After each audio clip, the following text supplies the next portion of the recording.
You all ni Dina nak tunjuk batik lukis tangan. Kalau yang ni yang bukan design biasa tau. Yang ni dia design datin.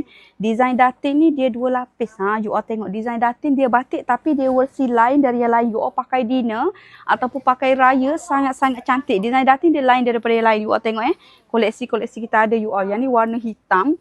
Lepas tu dia hijau-hijau. Dia punya tone colour tu dia dia ada warna lembut sikit kan. Tapi hijau ni cantik you all. Hijau ni lawa. Dia satu set sekali dengan tudung terus tau. Dia satu set sekali dengan tudung terus. Ni yang special dekat butik Ira Syukri you all. Dekat Ira Syukri je ada ni. Kalau dekat lain tak ada. Okey you all. Yang ni dia punya colour pula. Kita ada warna apa ni you all. Kalau batik datin. Kalau masuk stok. Nak boleh masuk stok tu memang sangat-sangat susah tau. Susah nak dapat you all. Cantik tak you all colour ni? Cuba you all komen you all. Colour apa yang you all suka? Colour mana yang you all nampak cantik you all? Cuba you all komen sikit sayang. Ni tapi kalau design datin, dia cantik, dia base dia tu warna hitam. Sebab dia timbul dekat dia punya design you all. Yang ni dia warna macam warna shocking pink colour dia. Lagi kita nak tengok warna apa? Yang ni comel kot ni you all. Yang ni rainbow. Yang ni Datin Sri rainbow colour you all ni. Jarang ada ni you all.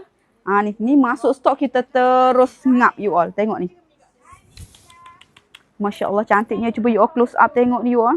You all kalau ni kita buat atas kain kerik ni beribu tau. Tapi kita buat atas kain cotton viscose. So you all boleh pakai design datin dengan harga yang sangat-sangat berpatutan. Yang penting you all dapat satu set sekali dengan tudung ni.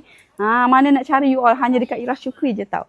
Okay, jangan lupa yang mana nak datang work dekat butik Ira Syukri. Kita punya butik dekat Tanjung Cap Kota Baru Kelantan. Jemput singgah tahu you all. Okay, kita open setiap hari pukul 9 pagi sampai pukul 6.30 petang. Yang jauh boleh buy online sahaja.